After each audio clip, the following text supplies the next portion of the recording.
folks, we're joined on the Bossman show by Coach Brian Newberry, Navy midshipman out of the American Conference out of Annapolis, Maryland. Coach, I love the beard, man. I wish I could grow one like you, man. How you doing?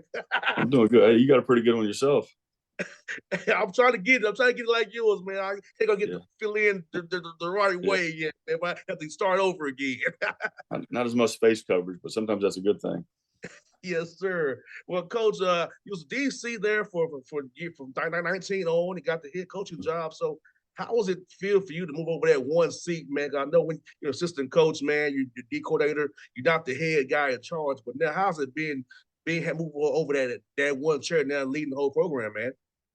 Yeah, it's been good. It's been interesting. I enjoyed being the defensive coordinator here and really relished that role and had a good time doing it.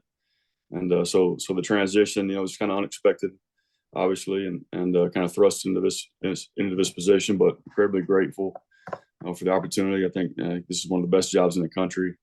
To be a first-time head coach and be able to do it at the Naval Academy, and really what a dream come true. And Coach Newberry, my father's a coach. He's 83 years old. He wanted me to go to coaching, but I told him I just had to. I actually have it in my heart to be a coach.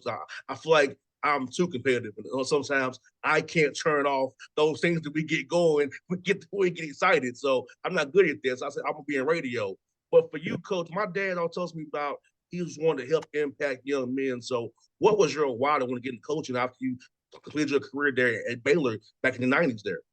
Yeah, well, I didn't know right away that that's what I wanted to do. Kind of took some time off trying to figure some things out. My high school coaches had a great impact on me.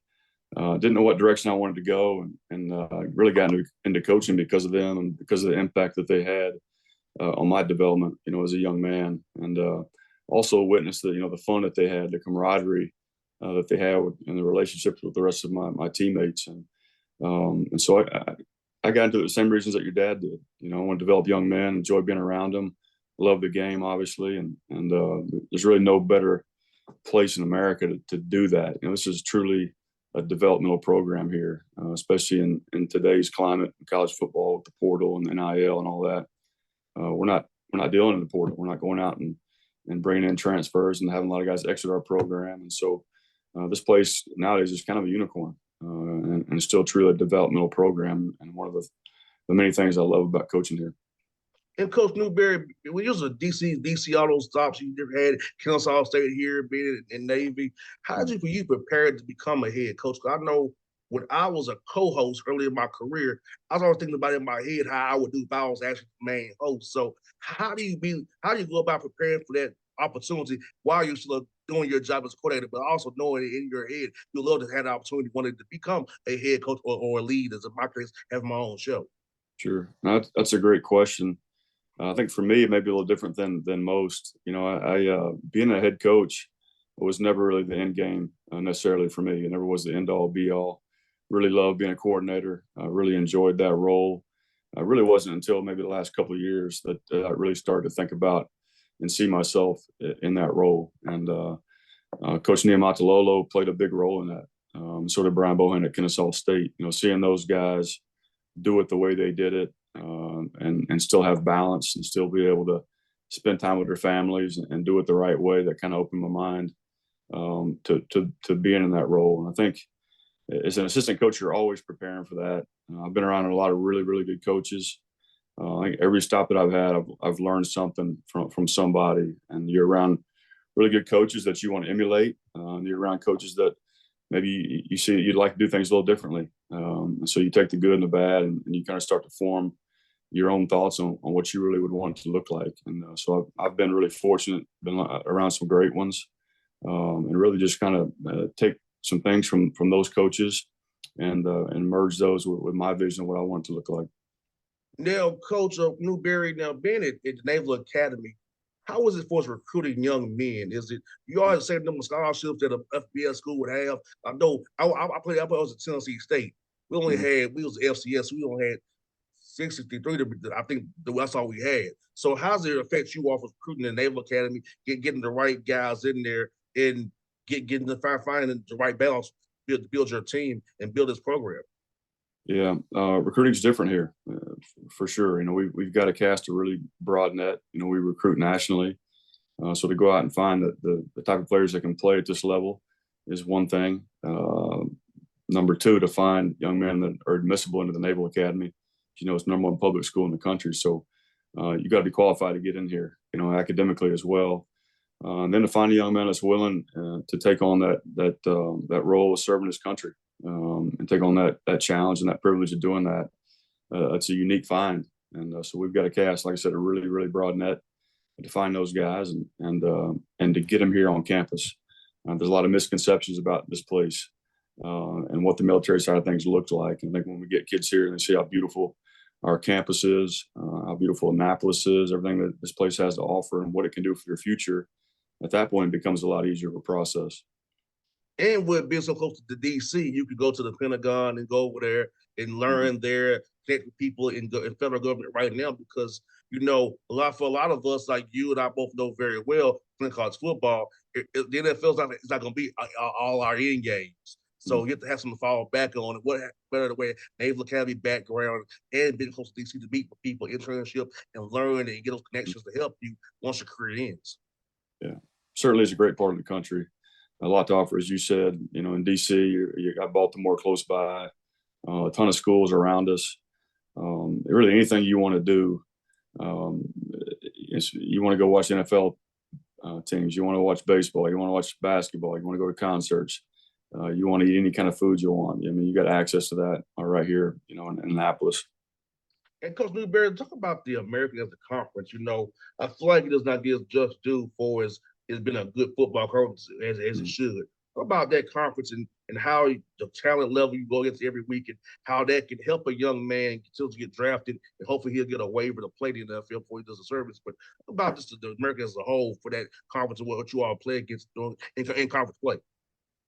Yeah, I mean, it's an outstanding conference. You know, we call it one of the Power Six conferences, and there's a lot of changes as of late to our conference. We got some teams leaving. They're really good football teams, obviously, but we got some really really good ones coming in.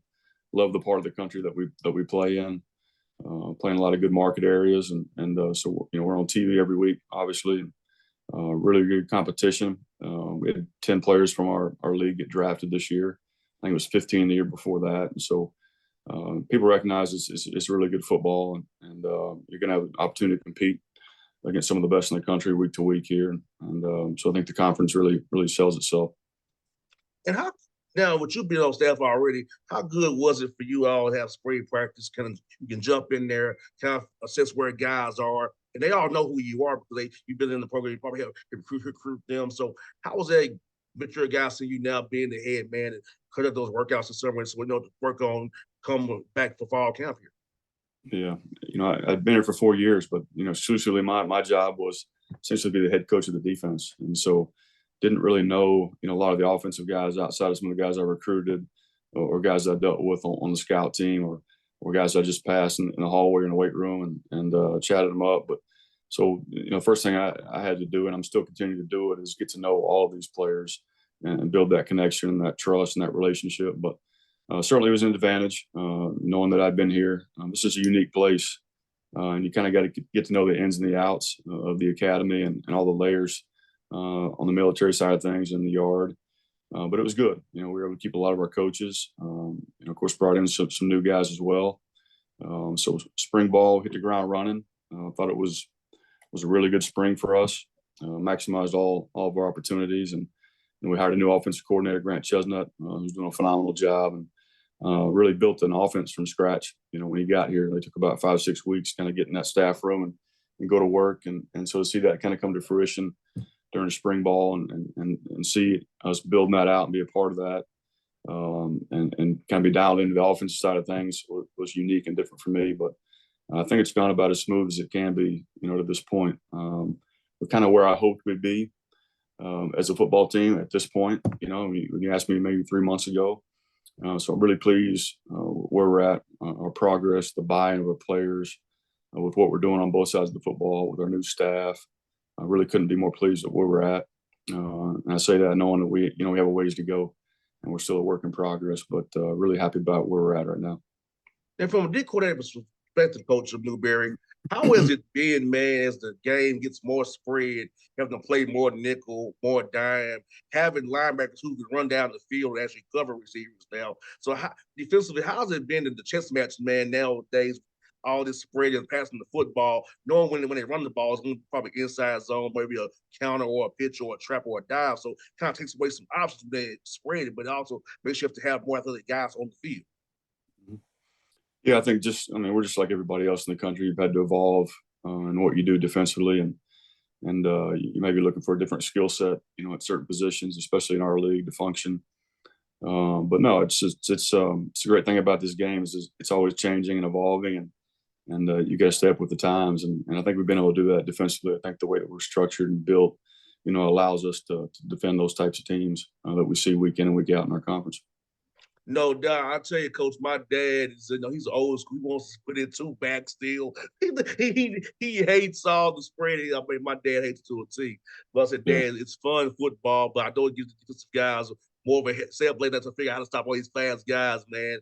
These jet sweeps, all that stuff, man. I said, I enjoy it personally, but my dad, Coach, he has his fans. He writes on, I can't stand this. I don't like this. He's still scouting players. But, Dad, you're retired, man. Relax. He can't give it up, Coach. He can't do it, man. Yeah, what you're seeing nowadays is the RPO stuff, the run pass option, which is an extension of the triple option. Is all it is. We say that all the time. It's just you're doing it in a little more space nowadays, and the two back stuff, the old school stuff that your dad likes. People are still doing that. They're using the tight end in creative ways, two back sets and things like that, and 11 and 12 personnels, and so it's cyclical, right? So what goes around comes around. It's always evolving, but it always circles back on some of the things that we've done in the past, and so I'm sure your dad can probably appreciate that too.